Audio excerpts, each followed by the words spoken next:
Welcome to Sober.Coffee, a weekly coffee chat sharing experience, strength, and hope for anyone on the sober road to recovery. You can download Sober.Coffee weekly on all podcast platforms and check us out on Instagram at Sober.Coffee Podcast and on Twitter at Sober.Coffee Pod. To learn more about us and to help support these sessions, visit online at Sober.Coffee. Here are your hosts, two guys on their own path to recovery, Mike and Glenn. Let's join them at the coffee shop. You know what's nice? We're just two guys on our own path to recovery, as the intro says. But I love when we are. I love when we have tables for three because it's really oh my gosh, it's great. Yeah, just fantastic. I mean, you know what when we first sat down and chatted, I remember sitting down to this day. So I remember sitting down 3.5 years ago at dinner and say, "Hey man, what if we during COVID, right? What if we did a podcast?" Yeah, right. And we were like, "What are we going to talk about?" Right. And we're like, well, 12 steps, right? That's 12 episodes. There we go. You That's tell 12 your story, episodes. I tell my story. Now we're up to 14. 14, and behind the counter, it's 15, and maybe have a guest on, it's 16. And now we're at 200-plus episodes with bonus episodes. And, but I get more out. I'm a student doing this. Right. And I just love it. And our guest today is Alle. awesome. I'm just going to sit back, man, and I'm just going to soak it in. Yeah, it's good stuff. So let me cue up Alle for real quick. Welcome, Alle. Yeah, welcome, Alle. Hi Hello. there. Hello. Hello. Alle is an author. Oh, smart. I know. So, and just so everyone knows, in the resource room on our website, we have links to all the books of the authors we've had on. We've had over a dozen authors on now, and we got links to their books. This is a recommended link on this book. But it comes with some disclaimers, so we'll talk about that, right? Because well, let me cue it up.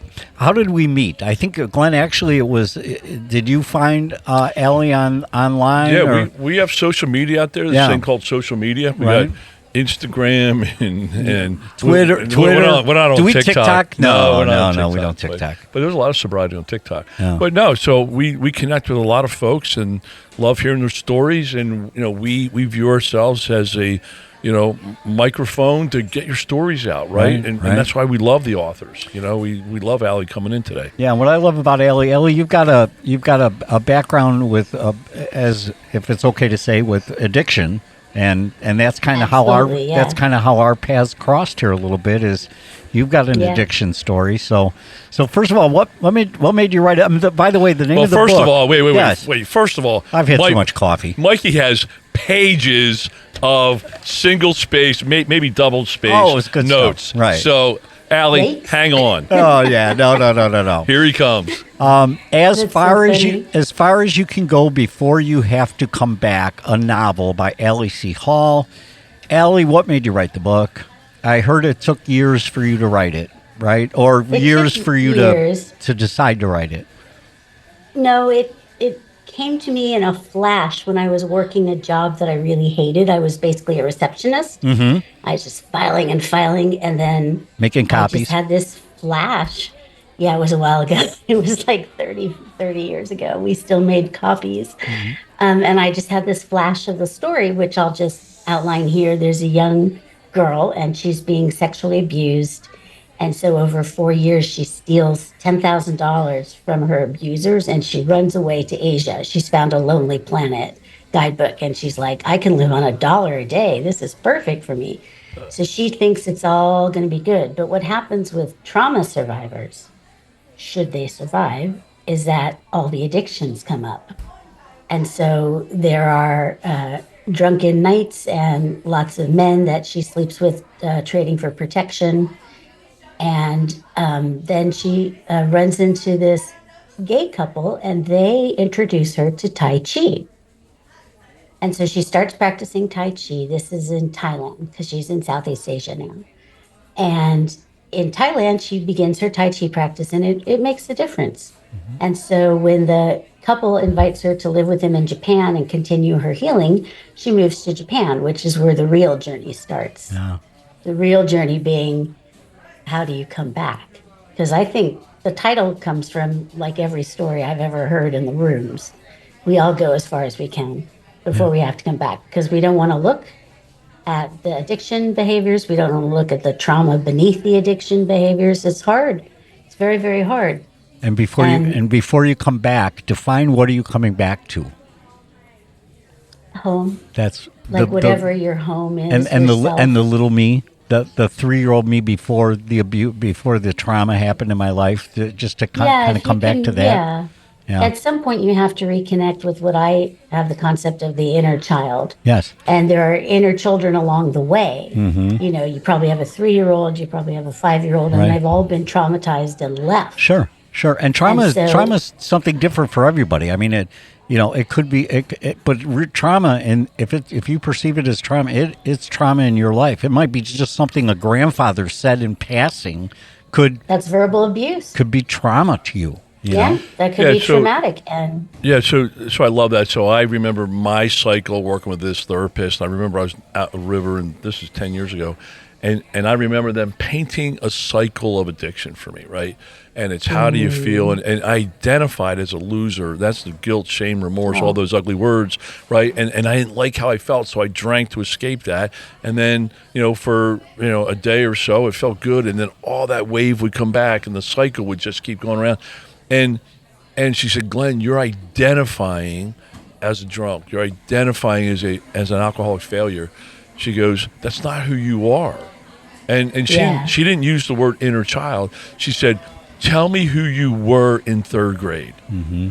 And I outlined 3rd grade. I'm like, that dude was cool. Mm-hmm. And she goes, that's who you are.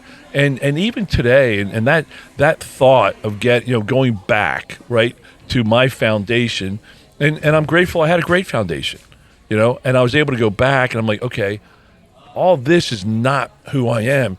The 3rd grade Glenn is who I am, and that's kind of cool. I want to be that person again. Right. yeah. And that's kind of And there is? Yes, go ahead. There is a sense, every addict I know has a sense of, if only this hadn't happened, I'd be that cool person now as a grown-up, and I wouldn't have had all this pain. But when you go as far as you can, when you flee as far as you can before you realize, I got to come back to self now, you see how that pain works into your story. And you may or may not learn from it. In my mind, if you don't learn from it now, you will. Mm-hmm. You'll learn from it later in life, or you'll learn from it in a different life. Mm-hmm. But you can't escape those lessons. And understanding that lesson is how we come back. Right. Yeah. And some people would say it's why we come back, because I believe personally that we're here to learn. Yeah. Yeah, so we're here to learn. So I can really relate to that. What phrase that when we use is, that I've turned my mess into a message, right? And I remember in AA, the 12 steps, I remember sitting there in meetings and people like, oh, I'm grateful that I'm an alcoholic. And I'm like, man, is that some sort of mental mind twister, right? Why would you ever be grateful that I went through that hell? But today, I am just starting to understand what they mean, because I would never be here without going through there. Never, right. never. And I love here. But, and it's funny because what I take from the book is what I see a lot of people do is geographic relocations, right? They say, big geographic. I'm going to move to the other side of the world, exactly the furthest I can go. But guess what? Yourself comes with. You're taking you with you. Right. Right in your backpack, right along with you. And they're all proud of themselves. I'm going to get out of this situation. I'm going to move. And maybe there's some stuff happening here you're going to remove yourself from, but you're still taking you with you, right? Right. It doesn't go away. I mean, and I think it's really important, especially when there's a physical or sexual element to the abuse. You got to get at least 10 feet away. Correct. Because then no one can hurt you. Correct. Right? So you got to get to a point where you got to take your hand out of the flame. Yes. Exactly. And so hopefully you're separated from the abuse, because nothing's going to change as long as you're like right there in the cycle. Right. Because you're constantly being traumatized and constantly being re-traumatized. So once you can get away, but get away can be cross town. Getting away can be treatment. But getting away doesn't have to be literally as far as you can go to Japan. But that part happened to me, not the stealing the money, but I actually did take off for Japan, and it really changed everything to be that far away, and also financially independent. Sure. Now, Carly, the story is a story of triumph, right? I mean, and so. you don't triumph over a voiceless foe. I mean, so there was challenge in her, but it's the story of triumph, and I was really inspired, and so how did your life help paint that picture of her triumph? Right. So when I graduated from college, it was the late 80s, and Japan was the land of the rising sun. Mm-hmm. And they had Walkmans and stuff. They were cool. Yes. Yeah. And I'd always been attracted to Japanese culture, and I just went. I just figured I'll get a job when I get there, which I did. And so I stayed there 3 years, and that's where I got into recovery. The first week I was in Japan, I was looking through the Japan Times, which is one of, I think it was 3 at that point, English language dailies. I was looking for jobs teaching English. And I saw a little bitty sign that says, "Do you have problems with food? Overeaters Anonymous." And I had nothing else going on. I had no friends. I was living in what's called a gaijin house, gaijin being a foreigner. And it was just a boarding house, you know, and I didn't even have housework to do. Like, I had nothing to distract me. And I just knew right away I was going home. That's where I needed to be. And I went to my first meeting, and I was a keeper. And after 2 years of working the program, and then after about a year, I started practicing Tai Chi and also Qigong, which is like Tai Chi, but with no martial application. Like, you think Tai Chi is mellow? Try Qigong. You just stand there and like wave your arms around. So there's a little bit of Qigong in the book. But after that time, I was really grounded in the program. And I had done a full-on, 4-step, 9-step, was working with the 12 steps very thoroughly. And came across Pia Melody's Facing Codependence. And it had just come out. It was like 91 or something. And I mean, it was just really the whole concept of tying childhood trauma to addictions. And then that's how you recover from the childhood trauma or stay in the process of recovery. That was just hitting the mainstream. So I was really, really lucky. So I feel really blessed to have been encountering that at such a young age. I was 26. Wow, outstanding. And so I had the strength suddenly, and for the first time in my life, to address what had happened to me. And I was actually able to sit down and really look at it, and then took treatment. I went to the Meadows for inpatient treatment. And then I just kept working with the therapist and kept working the steps. Are you still involved in the program today? I am, yeah. That's outstanding. All these years later. And people will come up to me and they'll say, "Wait, you still go to meetings? You're still involved?" Yeah, totally. I'm still an alcoholic. I still have a drink problem. Never goes away. As you said about the 10 feet, my drink problem is only 30 some inches away. I've got to stay more than 30. Arms, yeah, Mikey. I got short arms. Right. I just can't. I don't know. I don't know what exactly, like Glenn likes to say. I don't know which one of the 18 things I do to keep sober, and going to meetings is one of them. I don't know what's working for me. I don't want to find out by it not working for me, if that makes sense. So that's magic. I did drink in 2019. We went to Asia, and my family, so myself, my husband, and our they were younger than children. Now they're young adults. And we spent a month in Japan, and it was just so hot. And that beer looked so good. And on the way back, I was seated separately than them. I don't know why. They just said, you're going to business class. Right. And the rest of them, you're staying in sardine class. And I was like, you know what? I'm going to order a beer. And I did. And I did not stop drinking for 24 hours. Isn't that something? And I spent 2 days as sick as a dog. And that was That was 27 years. So it that never I gets just- better, does it? That's the message to hear. It It never gets better. worse. Yeah. That's It right. gets worse. Gets 'cause worse. The disease apparently progresses even if we're not using Yep. it. Just Picks up where you continues left right off. along. Yeah, and you're just right back in there. And I just took myself to a meeting and stayed close to the program. And I've been sober since this time 5 years ago. Wait, 2019, 20, 23. Yeah, 24. Yeah. Okay, I'm not great at math. Yeah, that's outstanding. That's outstanding. Yeah. So, the book does, talk on a lot of trauma, and abuse is hard to stomach, right? I mean, I get that. It is. But And their children. what's your message to somebody who might be struggling with this kind of trauma in their life? What's your message? What do you hope to tell them by reading the book? How do you, what's your main point of writing it? Hope. Hope. My favorite there's- word. Yeah, there's always hope. And if you can even think there is hope, even if you don't feel it, then you've got hope.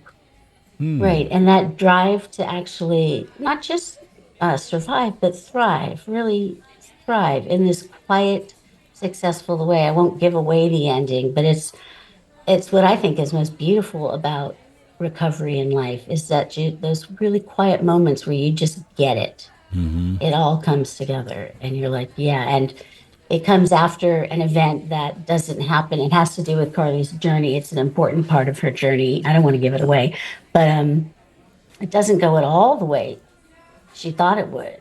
She says, in fact, for a minute there, I thought I understood nothing, but I didn't get anything I wanted. And then the next day, just this beautiful, quiet moment on a beach. Yeah, Glenn talks about peace that way. We just talked about it a couple of weeks ago or last week, but peace is that there's something that happens within that you're okay with. Everything is okay. Snippet in time where everything is just okay. I mean, and okay is fantastic.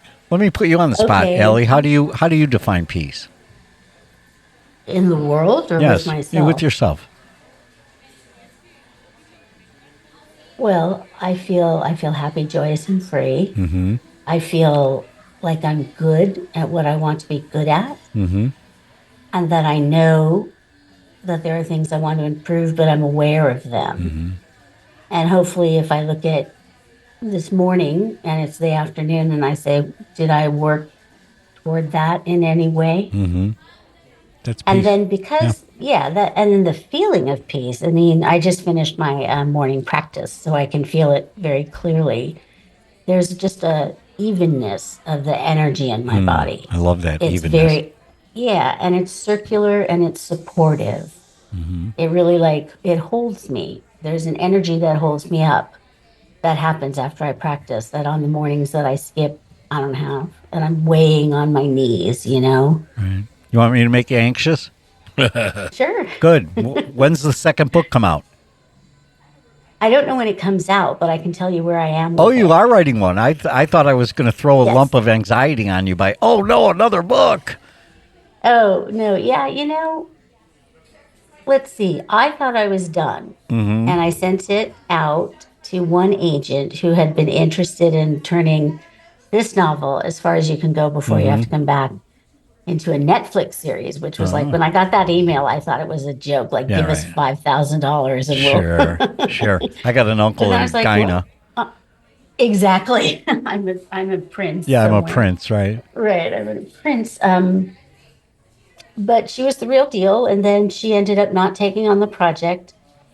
So I sent her she was the first person I contacted about my second book, which is called Crazy Medicine. And she said no, and so I'm having some people read it again. And, they're saying, yeah, I can see why it's not ready yet. So I probably have 6 more months before I try again. Okay. Wow, outstanding. Well, So I can't have a wait to question get for it. you, if I can, Mikey. Sure. So there's a lot of folks out here, Allie, with stories, right? Yeah. And just sort of a technical question for authors. What did writing a book do for you, right? I mean, not many people write books for financial reasons, because a lot of them not fiction. right. So it's just hard, right? So hard. But they do it because it's cathartic. They do it because they want to turn their mess into a message, right? So what kind of tips would you have for them, as they're entertaining? Is it worth it? Was it worth it for you? Does it continue to be worth it? It sounds like it is. You're continuing, a work in process. If you could just chat with that a little bit, because I know we have listeners that are like, man, I have a great story. I'd love to get it out. Yeah, right. Great Yeah, point. who Great doesn't? question. I mean, everybody's gone as far as they can go, and they're coming back. And anybody who's survived has an amazing story. Right. Right, because it's about God and creation and finding yourself and healing. And so I would say for me, it was very successful to do the trauma recovery work first. It helped that I didn't have an idea for a novel. I was working as a journalist, but I didn't see myself writing a novel. It had never occurred to me. And I'd started to play with short fiction, and I was terrible at it. I just kept having these scenes, and there was no story. So you gotta have a story. So, but all this while I'm continuing, I'd finished treatment, and I was working with a therapist who was trained in the Meadows way and a way of approaching childhood trauma. And so I was working along. And so when I got to writing the book, two things had happened. One, I could see a story that wasn't my story. And then there was a lot more story in the first drafts, a lot more of my story, because it's my first book. I had no idea what I was doing. I was just following a story. And then as I went along and edited, what was Carly's story was able to clearly take the focus. As I pulled more and more of the just not necessary things. I had made them into Carly's story, these elements that were in there, but they weren't necessary. They just weren't necessary. And in true fiction, you want to be as lean as possible. Right. Just really like subject, verb, object, get into the scene, say what you want to see, and get out. So because I was so solidly in myself around recovery, I could really see that story. And the second part, which is very critical, is that I didn't get triggered. I never went into the overwhelm of like, I can't write this. I never had writer's block. No, that's great. When I was writing the story. Part of that was because I had one day a week to write because I worked full time. So if I didn't write, like starting Friday night, all through the night, and then sleep most of Saturday, I didn't get to write until the next week. So I spent the whole week, like, the ideas were coming up, and I was more and more excited, and I just hauled ass home from work on Friday night and just to get there got right. to work. Yeah, I just couldn't wait. Yeah, That's awesome. But had I been getting triggered by my story being a part of Carly's story instead of Carly's story being just there for me to tell, I would have felt swamped. I probably would have overeaten. I would have not been able. I see people, like the whole vision of beating your head against the computer screen. Yeah, right. And people do that when they're just not quite ready yet to write the story. And so I tell people, if you have the story that you want to write and it's just not happening, write something else and work on your trauma. Oh, that's fantastic. Work through the trauma. And if you haven't identified that, identify a 12-step issue you have and go to meetings. Because that's always the go-to, isn't it? Right? Meetings. You can always go to a meeting. And you will be working on your writing if you're clearing out, the garbage. Ellie, this has been so great. It's been so great to have you on. I'm glad we connected. Great book. Link to it on in our resource room, and we wish you the best. And I look forward to that second book coming out. You have to drop me an email. Let me know when it's published. Okay, I'll let you know when I get a publisher, and then you can expect about a year after I get a publisher, the book will come out. All right, I'll put it in my calendar now. Mike will be retired by then. Thanks, Allie. Thank you so Allie. much. Great to meet you. Best wishes to you. Thank you so much, you guys. God bless you. All right, Thanks so much. now. Bye. Thanks for joining us for today's coffee chat. To contact the show, email us at podcast@Sober.Coffee. If you need immediate help, the AA hotline is 800-839-1686. The National Suicide Prevention Hotline is 800-273-8255. Remember, Mike and Glenn are sharing their own journey on the path to recovery. Any suggestions, medical or otherwise, are their own experiences and should not be viewed as professional advice. See you next week, and remember, there is a solution. Stay safe in the city of Chicago. Beautiful city.